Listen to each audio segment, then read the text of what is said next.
les doy la bienvenida a todos los que están hoy acá. Estamos en un nuevo encuentro de la comunidad de Startup y hoy vamos a recibir a Silvia Guarnieri, que nos va a hablar de distinciones de coach, pero de distinciones de coach también para la vida, que se pueden aplicar tranquilamente a los que no son coach también.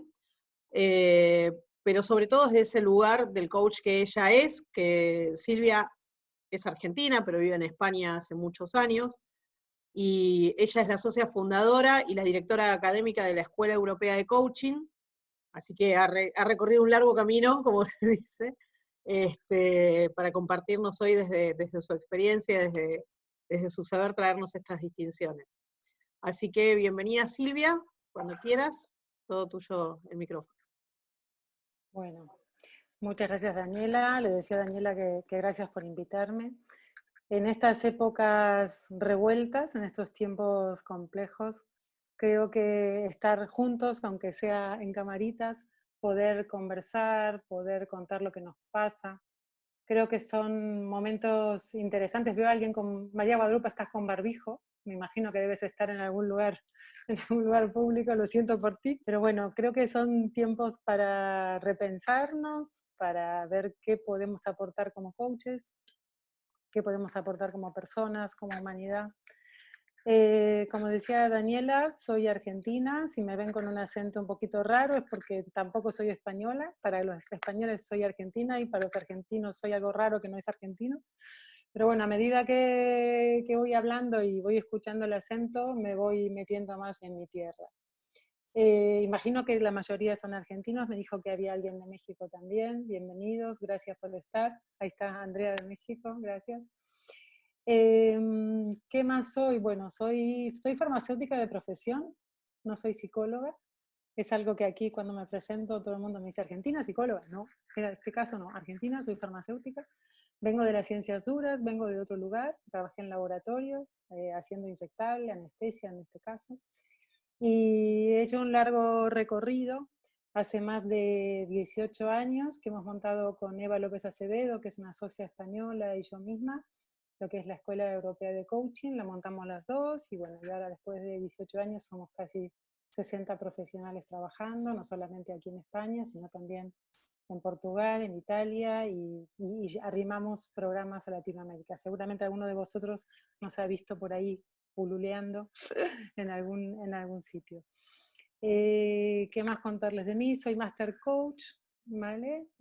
Por la ICF, y formadora de coaches. No solamente formamos coaches, sino también trabajamos mucho en organizaciones, haciendo cambio cultural, haciendo distintos trabajos. En general son trabajos boutique, donde las empresas nos piden que quieren cambiar algo, y ahí entramos nosotros con nuestra batería de cosas hechas y no hechas para hacerlas ad hoc para esa compañía, ¿no?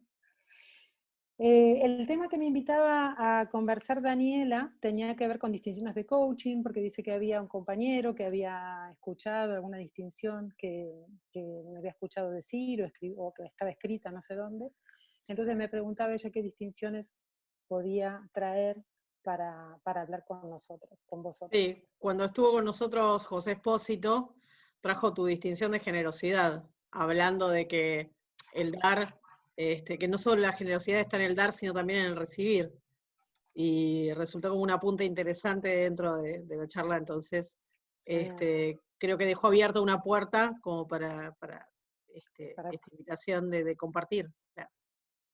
Claro, claro, por eso que bueno, he traído aquí algunas distinciones, una serie de temas. De todas maneras voy a parar cada tantito para que alguien me haga una pregunta o alguna cosa que quiera comentar, algo que quiera decir, ¿vale? Y vamos a irlo trabajando juntos, ¿vale? Para eso voy a empezar con la palabra distinción, ¿vale? ¿Qué significa distinguir? ¿Vale? Porque aquí es donde los coaches que trabajamos en el lenguaje decimos que el lenguaje no es inocente, que el lenguaje, de acuerdo a cómo nosotros conversemos, abre o cierra puertas, y que de acuerdo a cómo conversemos podemos obtener un resultado u otro bien distinto, ¿no? Aquí decimos que los coaches somos los fontaneros, traducción al argentino, plomeros, de las organizaciones, porque todo el tiempo estamos desatascando conversaciones, ¿vale? Nosotros les enseñamos a las personas a conversar, algo tan fácil o tan complejo, a poner conversaciones difíciles sobre la mesa, a conversar sobre lo que no se conversa, a decirnos las cosas que habitualmente nos guardamos y que a lo mejor merece la pena conversar sobre ellas. Y tenemos un sentido opuesto en que cuando un resultado está dañado en una organización o está dañado en algún lado, en una familia o en un equipo, lo que está dañada es la relación. Y por tanto, si la relación está dañada, lo que falta es una conversación. Entonces, somos coaches conversacionales. Unimos el resultado a la conversación. Si sabes conversar, tendrás buenos resultados, ¿vale?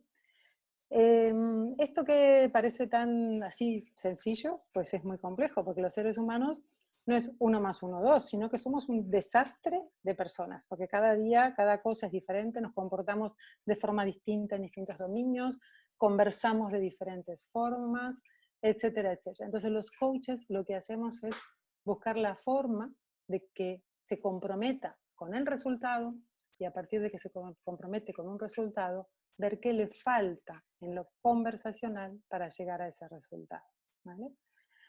Entonces, dicho esto, decimos que en coaching hay palabras gordas, las llamo yo, palabras que tienen determinado peso, palabras que un coach con oreja verde escucha y dice, hombre, esta palabra, ¿cómo es? ¿Cómo la vives? ¿Cómo la piensas? ¿Qué concepto le das a esa palabra? ¿Vale? Claro, tal vez la distinción sea lo más difícil de explicar y luego si le explico mal me dicen, no entendí nada, empecemos de vuelta. Bueno, pero la idea es que hay palabras que son gordas, palabras que nosotros las separamos y decimos, esta palabra tiene una acepción, tiene una forma de ser dicha y de ser vivida, y que si le cambiamos esa acepción, si le cambiamos esa conceptualización, resulta que puede abrir puertas o cerrar puertas a otro mundo bien diferente, ¿vale? De alguna forma yo siento como que las palabras nos han enmarcado. Imagínense que cada uno de vosotros tiene un marco, un pequeño marco, ¿vale? Y en ese marco están las palabras. Y dentro de ese marco hay cosas que son posibles y cosas que no son posibles dentro de ese marco. Lo voy a explicar con un ejemplo que me van a entender un poquito mejor. Si yo digo la palabra mujer hace 30 años estaba enmarcada en lo que era posible y no era posible en un ser mujer. Hoy tiene otro marco totalmente distinto. Lo mismo pasa con la palabra hombre. Hace 30 años, hace 50 años, hace 100 años, quien pensaba en un hombre pensaba en un tipo de profesión, un tipo de rol, un tipo de forma de pensar, etcétera, etcétera, que hoy es muy distinto a lo que podemos pensar de lo que es un hombre. Por tanto, las palabras están vivas, las palabras, aunque son las mismas, cambian de acepción, cambian de forma en que las definimos, y por tanto, una vez que las vivimos de una determinada manera, nos traen a la mano un tipo de acciones u otro tipo de acciones bien diferentes. ¿Vale hasta aquí? Cuando decimos marco, estamos diciendo que si pensamos que nosotros como personas o como cultura estamos enmarcados en esa cultura, pues resulta que hay palabras que en esta cultura se viven, y miren lo que digo, se viven de determinada manera, y en otra cultura se viven de otra manera, ¿vale? Y si el lenguaje no es inocente, como decíamos al principio, y si el lenguaje me permite hacer cosas diferentes de acuerdo a cómo lo viva, si yo reconceptualizo una palabra gorda, le doy otra vuelta, resulta que tengo a la mano acciones distintas, ¿vale? ¿Hasta aquí voy bien?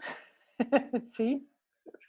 Nada que no sepan, seguramente ya lo saben, pero quería ponerlo un poco en contexto, ¿vale? En marco, justamente. En marco, exactamente. Quería enmarcar esta conversación. Perfecto. Vamos, perfecto, vale. Entonces, ¿qué nos toca a nosotros como coaches? Redefinir el marco. ¿vale? Por eso es que nosotros al cliente de coaching le preguntamos, cuando el cliente de coaching dice estoy triste o estoy enojado, le preguntamos, ¿qué es enojado para ti?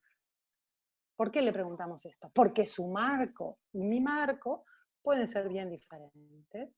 La tristeza para él puede ser A y para mí puede ser J.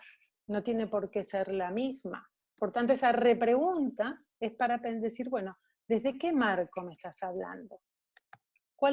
¿Cómo defines tú esa palabra para que entonces yo pueda mirar cómo la vives? Para eso lo pregunto, ¿vale? Pero claro, cambiar el marco no es tan fácil, porque para cambiar el marco hay que cambiar el corazón de las personas, porque el esfuerzo de cambiar el marco es muy grande, Silvia, ¿no? acá Coco Sí, traía, porque me parece que amerita, porque quizás es la duda de más de uno, que decía vale. si esto de dar marco es etiquetar, y yo le contestaba que no, que es dar contexto. O sea, una cosa es la etiqueta y otra cosa es el contexto. Exacto. Claro, el marco, ahora, si me das 2 minutos, te lo voy a explicar con un ejemplo. Voy a intentar Perfecto. con un ejemplo mostrarte esto que a lo mejor se entiende más, ¿vale? Vuelvo acá. Para cambiar el marco hay que cambiar el corazón, porque las personas entonces necesitan, decimos en una sesión de coaching, el coachee viene con una emoción y sale con otra. ¿Por qué? Porque cuando viene, tiene a la mano una cantidad de acciones y cuando se va, tiene que tener a la mano otras acciones disponibles. Pero para eso hace falta que cambie el marco de algunas palabras, ¿vale? De alguna manera nosotros como coaches sostenemos 2 balones. Por un lado, la aceptación de lo que es nuestro coachee y por otro lado, la ilusión de lo que podría llegar a ser, ¿vale? Esos 2 balones están permanentemente en juego. Por un lado, buscamos que el coachee, nuestro cliente, se acepte como es, ¿vale? Y por otro lado, que se ilusione con cambiar, con buscar una alternativa a lo que está haciendo hoy, ¿vale? Un ejemplo puede ser, por ejemplo, la palabra generosidad, ¿no? Si nosotros la palabra generosidad le preguntamos a alguien qué significa, a alguien que no sea coach, bueno, si quieren, alguno de vosotros que no sea coach, me gustaría que me lo diga. ¿Qué para vosotros es generosidad? ¿Cómo la definiría? Alguno que no sea coach, que no sepa esta doble vertiente que hacemos nosotros.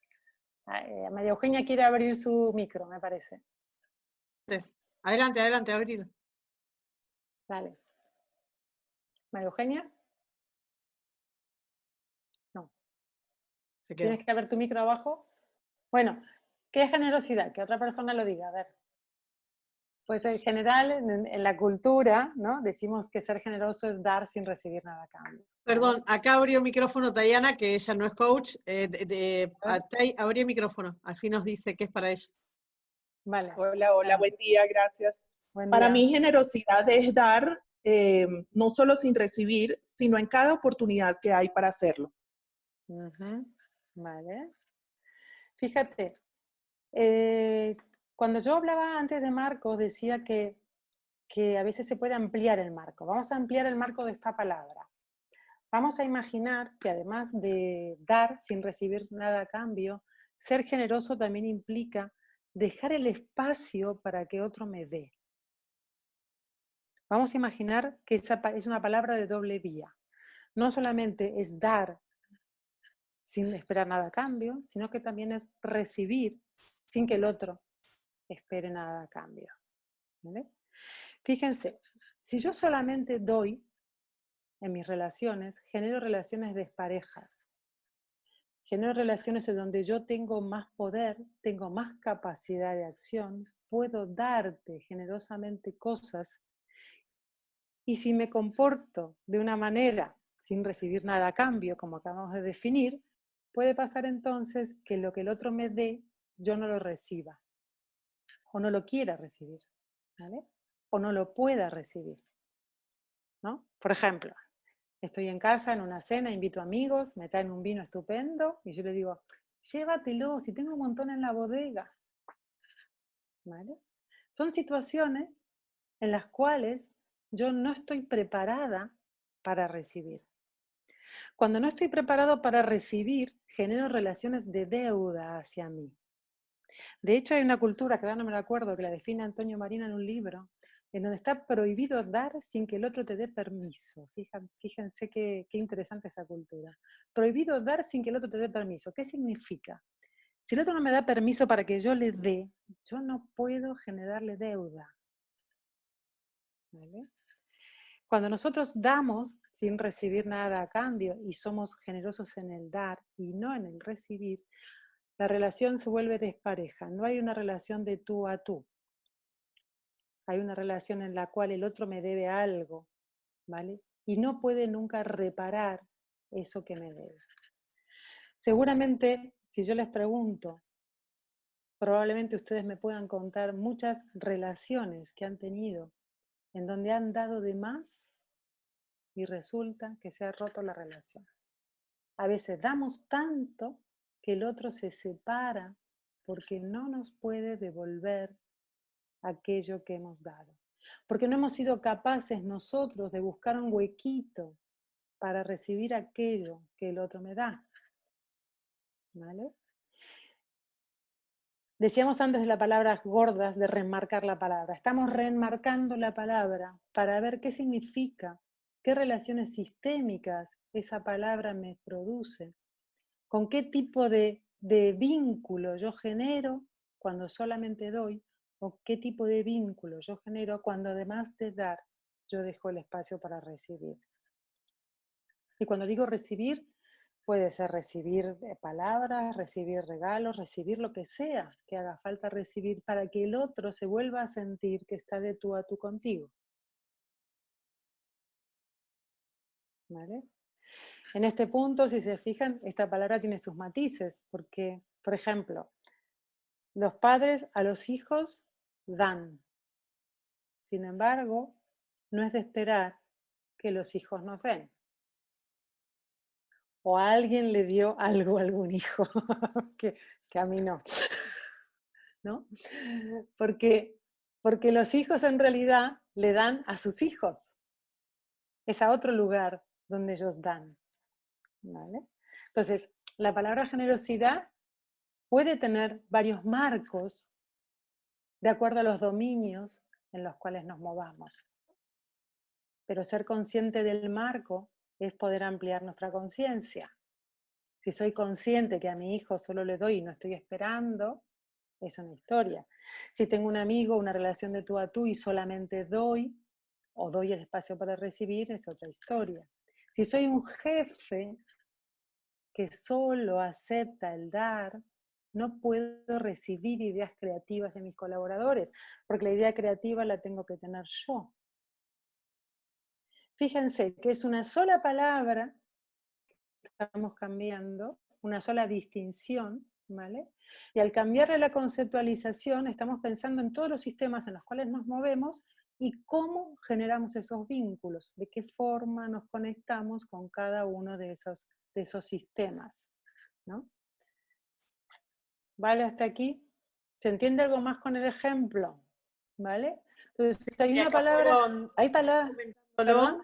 Que acá fueron comentándolo y hablaba María Eugenia, Maru López Brun decía que la generosidad está directamente ligada con la humildad, en este caso del concepto, ¿no? También el estar abierto y el dar espacio al otro para recibir.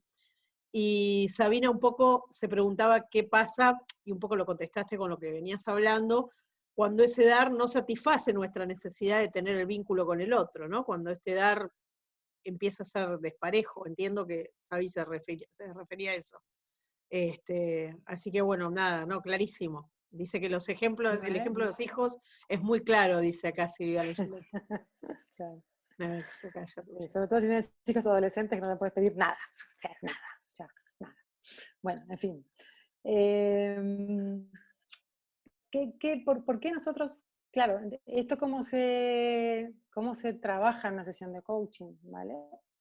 Nosotros como coaches decimos que preguntamos desde las distinciones. Cuanto más distinciones tenemos, pues más hábiles pueden ser nuestras preguntas o nuestro feedback para cambiar esas creencias con las que el coachee trabaja. ¿vale? Nuestras preguntas no son inocentes, nuestras preguntas están llevando a nuestro cliente de coaching a un lugar o a otro, ¿vale? Entonces, cuando preguntamos, lo hacemos habitualmente desde algo que conocemos, desde una distinción, desde algún marco de referencia.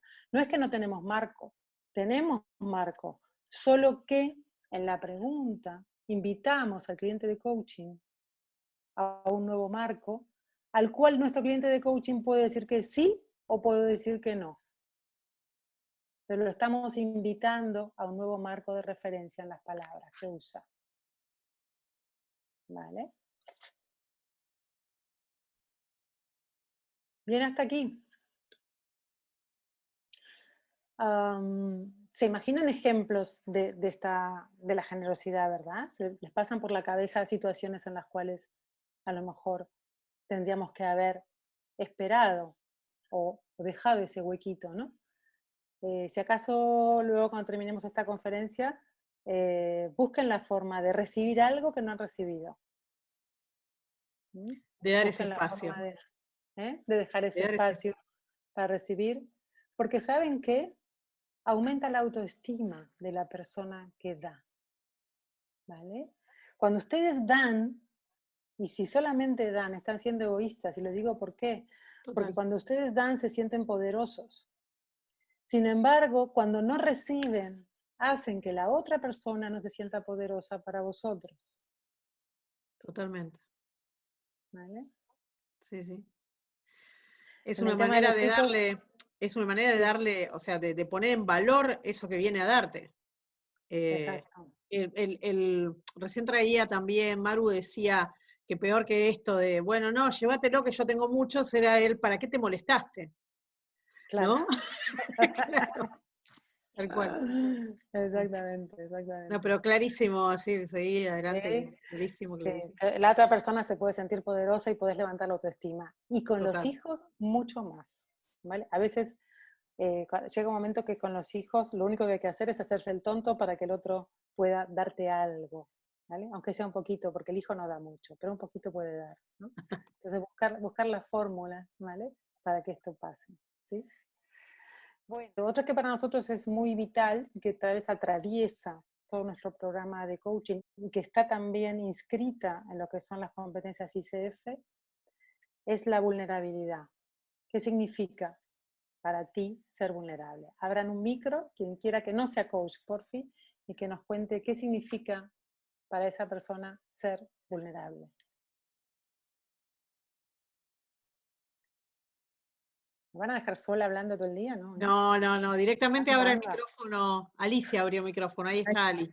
Alicia, bueno, dale, cuenta. bueno, para mí sería cuando una persona te pide hacer algo y entonces vos siempre estás diciendo, sí, bueno, claro, bueno, sí, te pide ayuda, vas, o sea, como que sos vulnerable a los actos del otro y no sos vos misma tomando la iniciativa, ¿no? Para mí es Vale. eso. Fíjate qué interesante lo que trae Alicia. Alicia habla, yo te pondría ahí un título, ¿no? Como si fuera una manipulación. No podés no decir que no a lo que te piden. Porque te toca la fibra, se dice acá en España. Porque te toca algo, hazlo por mí, ¿no? Hazlo porque me quieres, ¿vale?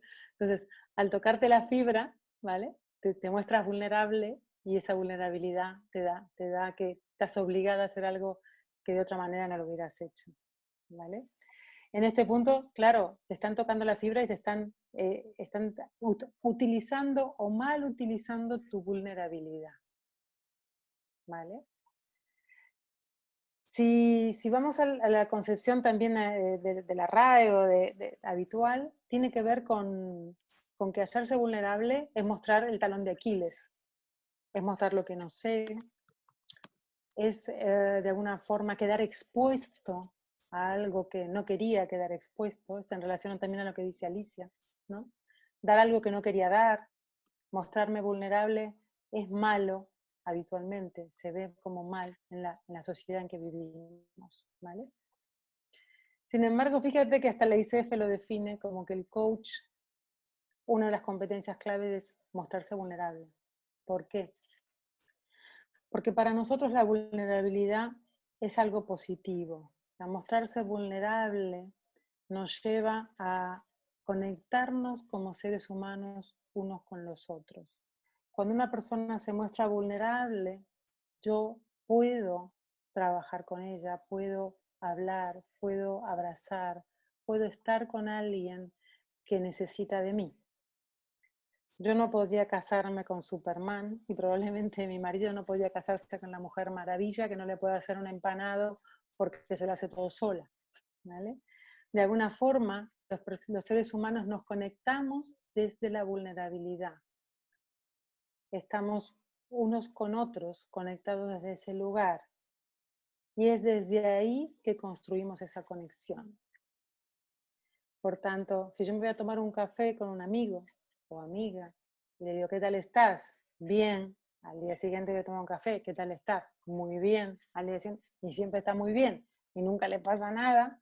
O sea, llega un momento que me aburro y no voy a tomar un café nunca más, porque yo necesito conocer su alma y él va a necesitar conocer la mía, ¿no? Entonces, para nosotros, la vulnerabilidad también es una distinción, es una palabra gorda en la cual, y voy acá también el ejemplo empresarial, si un jefe se muestra vulnerable con su colaborador, pues puede obtener mucho más compromiso, creatividad, que si está siempre en el yo sé, en la respuesta permanente, ¿vale? Cuando un jefe, por ejemplo, genera un equipo adictos a las respuestas, ¿vale? Porque él lo que quiere es que le pregunten a él y quiere mostrar que sabe y no se muestra vulnerable, pues cada media hora le van a preguntar qué hacer, ¿vale? Hay veces que mis mejores coaches han sido aquellos que no tenían idea cómo resolver las cosas. Muchas veces tenían el qué, sabían dónde querían llegar, sin embargo el cómo se lo regalaban generosamente a sus equipos. Yo quiero llegar acá, pero no sé cómo ir. No sé si ir en bicicleta, si ir en patineta o si ir en coche. ¿Podéis trabajar el cómo? ¿No? El líder marca el norte, regala el cómo. Pero para regalar el cómo hace falta entender que no tengo todas las respuestas. Y por tanto, que esa vulnerabilidad me acerca. Sí, Daniel. No, esto de tan importante de mostrar el espacio de aprendizaje, ¿no? El espacio de aquello que me falta para que el otro pueda aportarme. Esto. Claro, claro, claro. O sea, fíjate que una sesión de coaching es un espacio de no saber. Teóricamente ni el coaching ni el cliente saben a dónde van a llegar al final, ¿no? Por tanto, muchas veces en los exámenes que tomamos acá en la escuela, cuando un coach se pierde y no entiende lo que dice el cliente y no sé qué, digo, tenés que decir que no entendiste, tenés que decir que te lo vuelvo a repetir, tenés que decir que te has perdido, ¿no? Mostrar que no sabes todo, mostrar sencillamente que, bueno, lo que es hasta acá, ¿no? Y esa conexión desde la vulnerabilidad da conexiones muchísimo más potentes entre las personas, porque logramos intimidad, logramos complicidad, ¿vale? Y quiero traer el ejemplo que trajo Alicia hace un rato, porque creo que es interesante, ¿no? Una cosa es mostrarnos vulnerables y otra cosa es distinta, es qué hace el otro con eso, o qué hago yo con la vulnerabilidad del otro. ¿Vale? A mí, no sé si han visto esa obra de Tennessee Williams que se llama El Zoo de Cristal, que era una chica que coleccionaba, digamos, muñequitos y animalitos de cristal, eran animalitos de cristal, ¿no? Elefantitos y jirafas y no sé qué, ¿no? Y para mí la vulnerabilidad es eso, para mí la vulnerabilidad es un cristalito que yo tengo del otro, pero que si lo mal uso, el otro deja de mostrarse vulnerable para mí. Yo no puedo con un arma, no puedo arrojar el cristalito, ese animalito, ese elefantito, no puedo arrojárselo a mi colega, a mi compañero, a mi familia, como si fuera un arma arrojadiza, ¿no? Y traigo lo de Alicia de antes, porque tiene que ver con esto. Es cuando yo mal uso la vulnerabilidad del otro, eso me aleja del otro. Y cuando el otro mal usa mi vulnerabilidad, también me aleja de él. ¿Vale? Pero fíjense algo, cuando nosotros trabajamos en coaching de equipos, decimos que un equipo pasa de la competencia a la colaboración. De ser un equipo que compite y que lo que hace todo el tiempo es mira qué guapo y qué bonito soy, ¿no? Y muestra, despliega cual pavo real, muestra su cola, despliega todo lo que sabe, un equipo que compite el de marketing con el comercial, con el tal y cual, a un equipo que colabora. Pero para colaborar, ¿vale? Hace falta conocer la vulnerabilidad del otro y asistirlo en esa vulnerabilidad. Para colaborar hace falta que si yo no sé redactar y tengo mi compañera de marketing que lo hace estupendamente, pues me va a ayudar en eso que yo no sé. Pero yo tengo que mostrar lo que no sé para que el otro me pueda ayudar. ¿Vale? Entonces, pasar de la competencia a la colaboración requiere un camino. Y ese camino pasa por la vulnerabilidad, pasa por mostrarme vulnerable. Y acá vuelvo también a la misma pregunta anterior. ¿En qué espacios yo me muestro vulnerable y en qué espacios no me estoy mostrando vulnerable porque tengo excusas de X o Y para no hacerlo?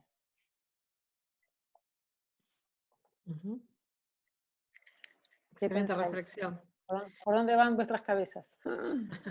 Acá varios se sintieron resonar con esto de que los jefes son adictos a sus propias respuestas, no mostrándose vulnerables, ¿no?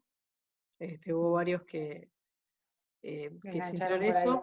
Y sí, y Silvia Langelotti nos dice que es mostrar y pedir ayuda, ¿no? Mostrar qué es lo que me falta y saber pedir ayuda también, el mostrarse vulnerable, ¿no? Total, Esto de mostrarnos vulnerables, Karina trae que también está relacionado con la confianza, este espacio donde yo me muestro vulnerable. Y un poco agarrado esto de la confianza, tiene que ver con el uso, esto que vos hablabas recién, ¿no? Del uso que el otro le da a mi vulnerabilidad y también el reconocerme en qué uso le doy yo a la vulnerabilidad de los otros. claro. Y en algún punto, yo te escuchaba recién y sentía como un puente entre la generosidad de la que habíamos estado hablando antes y la vulnerabilidad de la que hablamos ahora. Porque dar un espacio también es mostrar un lugar vulnerable. Es, bueno, a ver, yo tengo también esta necesidad y me encanta que vengas con lo tuyo a darme. Que es donde las relaciones se vuelven más parejas, ¿no? Esta cosa de dejar de ser egoísta en el dar. Y acá trae, bueno, Cris dice que la pandemia expuso la vulnerabilidad individual, a su juicio, le parece que expuso la vulnerabilidad individual. Y Silvia trae nuevamente que, bueno, que la humildad trae esa empatía y la confianza para mostrar la vulnerabilidad con los otros, ¿no? Y Aldo dice que liberador es mostrar ser vulnerable, o sea que es muy liberador mostrarse vulnerable. Total. No actuar diciendo que lo sabemos todo, más fuertes, que termina en un punto, yo creo, esto se lo agrego yo a lo que dice Aldo, termina en un punto cansando y desgastando las relaciones. Que también venía a colación de esto que traías vos al principio, de cuántas relaciones en el dar, terminan cayendo, ¿no? En el dar de uno solo. Total. Total. Mira, sí, perdón. ¿Puedo decir, agregar algo, Dani? A ver, Andy quiere sumarse, sí. Sí, cuando Silvia dijo a dónde va la cabeza de cada uno, recién, la mía se fue así, derechito, a pensar en qué nos pasa con nuestros hijos, qué nos pasa mostrándonos vulnerables con nuestros hijos, que en una de esas eso de que los chicos dan o no dan, también tiene que ver con como padres, como quizás nos cuesta no mostrarnos que sabemos y que podemos todos en el rol de papás, pero que cuando, por suerte, gracias a haber tenido entre tantas cosas la formación de Daniela y de Marcia, uno aprende que bajar levantar esa barrera te abre un mundo de ser otra mamá y de recibir otras cosas de los chicos y de apreciar y de agradecer haber sabido o haber entendido la importancia de ser vulnerable, aún no, sobre todo en ese espacio con los hijos, Claro, en mi caso particular. total. Porque mira una cosa, los hijos necesitan también levantar su autoestima y sentirse poder. Los Perdón. hijos también. Espera que se habría abierto un micrófono, Silvia. Seguí, proseguí. Vale, que vale. ya lo cerré. No, te decía que los hijos necesitan sentirse poderosos, necesitan saber que pueden, ¿vale? Por tanto, que pueden algo. Si nosotros todo le damos, todo le respondemos, todas las respuestas le damos, los hijos se hacen tontos, terminan sintiendo que no pueden. Y es lo peor que podemos hacer con ellos, ¿no? Entonces sí tomo lo que dices de los hijos y también tomo algo que engancha con esto, es a la vez de mostrarnos vulnerables, nosotros tenemos el compromiso de cuidar la vulnerabilidad del otro, ¿no? ¿Por qué digo esto? Porque si somos kamikazes y no cuidamos lo que el otro nos trae como espacio de vulnerabilidad, nos sentimos manipulados por el otro, ¿no? No ser perfectos es humano, no podemos ser perfectos, eso seguro. Pero comprometernos con el cuidado de la vulnerabilidad del otro, eso también es tan importante como mostrarnos vulnerables, ¿vale? Porque si no vamos a herir de más y ahí sí que vamos a perder relaciones, ¿vale? Ujú. ¿Sí? ¿Vale? Sí. Alguien había dicho lo de la pandemia. Bueno, no sabía si traer o no el tema de la pandemia, porque con la pandemia estamos... Sí, así si querés al pasarlo. saltamos. Pero mira algo que sí creo que es verdad en relación a esto. Por lo menos es lo que estoy viviendo, ¿no? Sí. Antes decíamos que las palabras son vividas, ¿no? Decíamos que cada palabra tiene un marco y es vivida de una determinada manera. Claro, en esta pandemia resulta que hay palabras que antes nos resonaban, las conocíamos, decíamos, bueno, ahora la estamos viviendo. Ahora estamos viviendo la solidaridad, la compasión, el amor, ¿no? Lo estamos viviendo en nuestra propia carne, todos los días, todo el tiempo, ¿vale? Uh-huh. La compasión por aquel que tiene más miedo que yo, el respeto por lo que le pasa al otro que no me pasa a mí, la solidaridad, ¿vale? Con aquellos que a lo mejor no tienen dónde estar, etcétera, etcétera, ¿no? Entonces yo sí creo que estas palabras que ahora están siendo vividas, que ya no son pensadas, ¿no? Antes decíamos que para cambiar una forma de actuar hay que cambiar el corazón. Creo que esta pandemia nos está cambiando el corazón, porque nos está obligando a sentir esas palabras, no a pensarlas, ¿vale? ¿Y esto qué connotaciones tiene? Bueno, vuelvo a la vulnerabilidad que trajo una compañera en la pandemia, ¿no? De golpe, por ejemplo, antes pensábamos que estábamos todos conectados y decíamos, sí, estábamos todos conectados, qué bueno, naturaleza con nosotros y tal y cual. Lo decíamos, ¿vale? Pero no lo vivíamos, ¿sí? Ahora que yo estoy acá en verano, que te he alquilado una plaza, una casita en la playa y tal, que yo me vaya de vacaciones depende de que un conjunto de gilipollas no estén en la calle sin barbijo haciendo tonterías, ¿vale? Entonces, ya no es cierto que soy un ser independiente, no puedo irme de vacaciones si yo junto dinero y trabajo bien. También tienen que pasar otras cosas que tienen que ver con la comunidad, que tienen que ver con el sistema, ¿no? Entonces, más que nunca, la mirada sistémica aparece como una mirada que no podemos negar. Se nos han abierto los ojos y creo que no los vamos a poder volver a cerrar. Por lo menos en cuanto a conexión, a interrelación y a cantidad de cosas, ¿no? No sé quién me decía el otro día que la pandemia había logrado que todos los gilipollas que no teníamos dinero y comprábamos cosas para que no servían para nada y nos endeudábamos con ellos, dejamos de comprarlas. Me sentí un poco identificada. pero creo que es verdad de cuántas cosas no necesitamos, ¿no? Yo ahora mismo estoy en una camisa y debajo tengo un short, y no, hace años que no uso ni bolsos ni zapatos. Bueno, nada, una tontería, perdón. No, no hay ninguna tontería, al contrario, creo que parte de compartir estos aprendizajes es, bueno, mostrar las vulnerabilidades de cada uno. Pero además de eso, vos traías esto de que nos abrió los ojos y que esperemos que no los volvamos a cerrar, ¿no? Que creo que esa es la decisión personal de no volverse a cerrar. Yeah. Y este concepto que vos traías de comunidad, de construir comunidad, lo trajo en este espacio Juan Vera, cuando estuvo hablando. Mira, Que habló de esto, ¿no? De ser gestores de posibilidad y en esta función de sentirnos más comunidad que nunca y que el avance es en eso, en que como comunidad avancemos.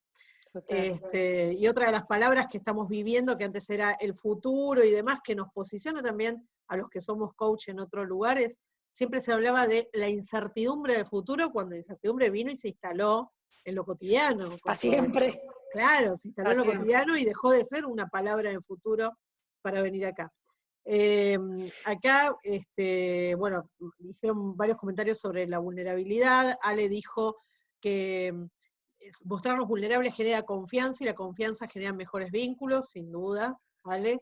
Y Alicia Alicia Lorenzo decía que nuestra vulnerabilidad, y esto también parte de esto de tenerle respeto al otro y aceptación del otro y de uno mismo, ¿no?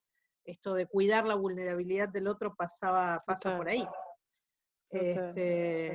Y Silvia dice que también esto de la pandemia nos trajo el resignificar la sencillez de la vida, en esto de tanta cosa inútil y bueno, a ver qué es lo que necesito de verdad, ¿no? Total. Esto tiene que ver con eso. Así ojalá.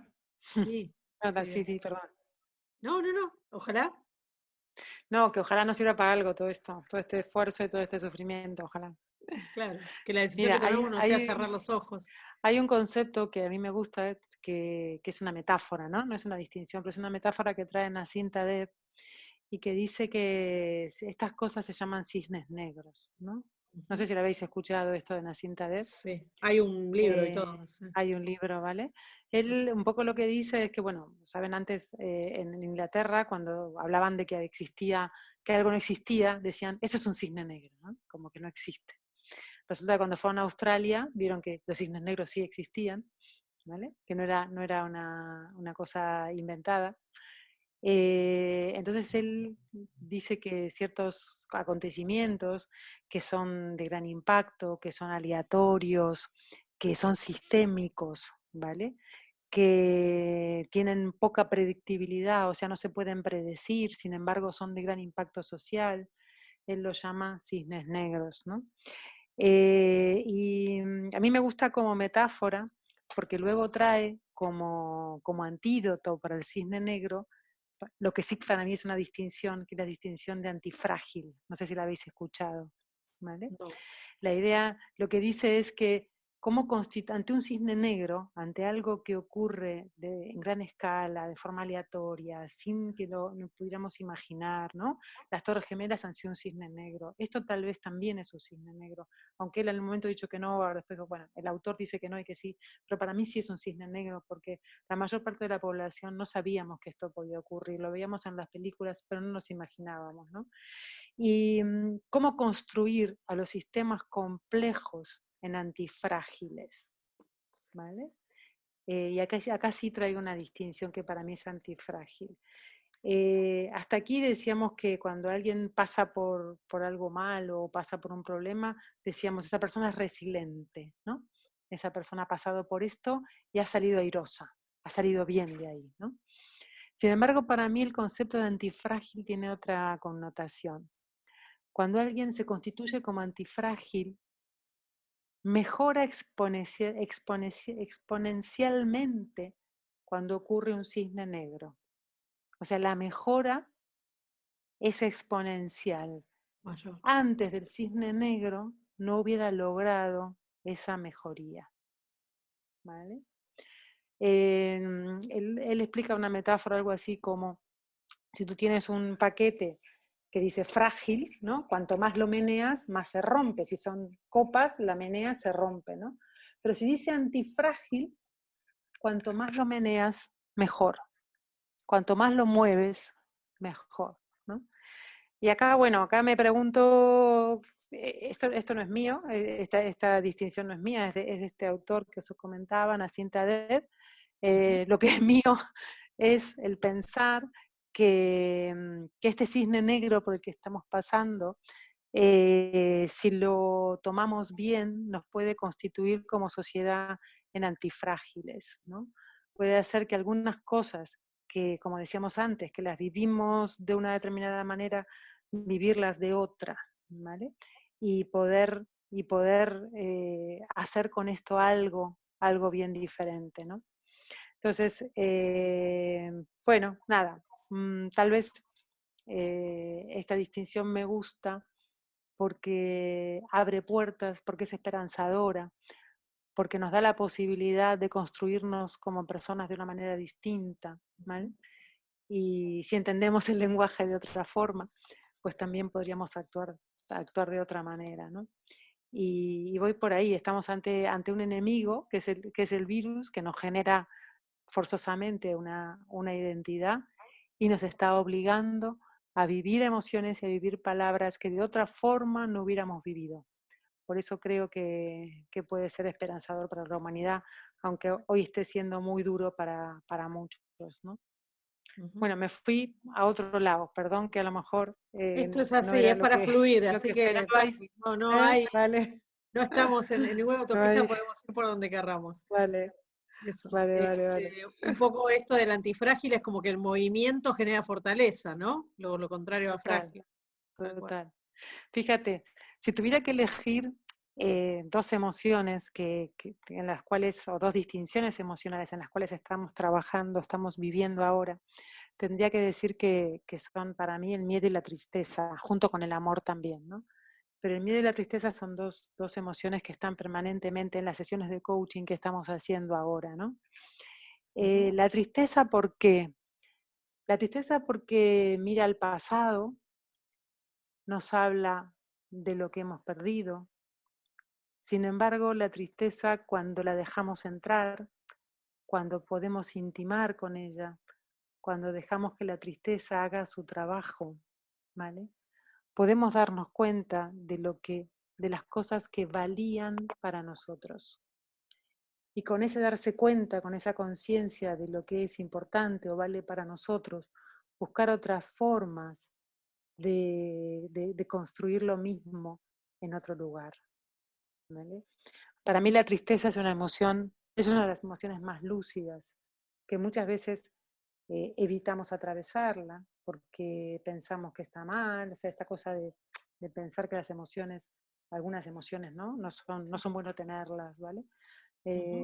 Para mí todas las emociones tienen una intención positiva, todas las emociones son como un mensajero que nos avisan de algo, es una carta que te llega debajo de la puerta y que te está avisando de algo, ¿no? Y en este caso la tristeza nos está avisando de cosas que eran importantes para nosotros, ¿no? En el pasado. Y nos avisa también de cuáles son los valores que queremos rescatar. ¿Qué es lo que sí es verdaderamente importante? Muchas, si han tenido sesiones de coaching ahora, se van a encontrar con clientes que les dicen, ahora revalorizo mi familia, revalorizo mis relaciones, ahora cada vez que voy a comer afuera soy feliz, porque antes iba a comer afuera y a lo mejor lo hacía todos los días o día por medio, y ahora me parece que, ¿no? Cuando voy resulta que es una fiesta. Todavía no llegamos a esa etapa, pero ya vamos a llegar. Ya van a llegar. Al revalorizar esos lugares, sí. Claro. Entonces, por eso que la tristeza necesitamos intimar con ella, no negarla, intimar, dejarla atravesar, dejar que traiga su mensaje y a partir de ahí construir, ¿no? A partir de ahí, bueno, ver cuáles son los valores. Seguramente vamos a priorizar otros valores, seguramente lo que estaba último va a aparecer primero ahora, ¿no? Ahora aparece primero la salud, antes a lo mejor estaba más en el medio, el trabajo se pone en otro lugar, la familia en otro sitio, estamos haciendo todo un encaje nuevo de bolillos con todos los valores que estamos atravesando, ¿no? Y el miedo, ¿por qué decía también el miedo? Porque el miedo nos habla del futuro. El miedo, así como la tristeza nos habla del pasado, El miedo nos habla del futuro, nos habla de qué podíamos llegar a perder, qué nos está pasando, que podemos llegar a lo mejor a no tener en un futuro, ¿no? Como coaches siempre trabajamos con la idea de que el miedo es un compañero de ruta, seguramente han escuchado eso, ¿no? Que el miedo no es alguien a quien tenemos que vencer, a quien tenemos que empujar, sino que el miedo nos trae una intención positiva, nos avisa de algo, ¿no? Pero también hace algo maravilloso. El miedo hace un escáner de nuestros recursos. El miedo mira a ver cuáles son los recursos que tenemos disponibles para afrontar eso que tenemos que afrontar.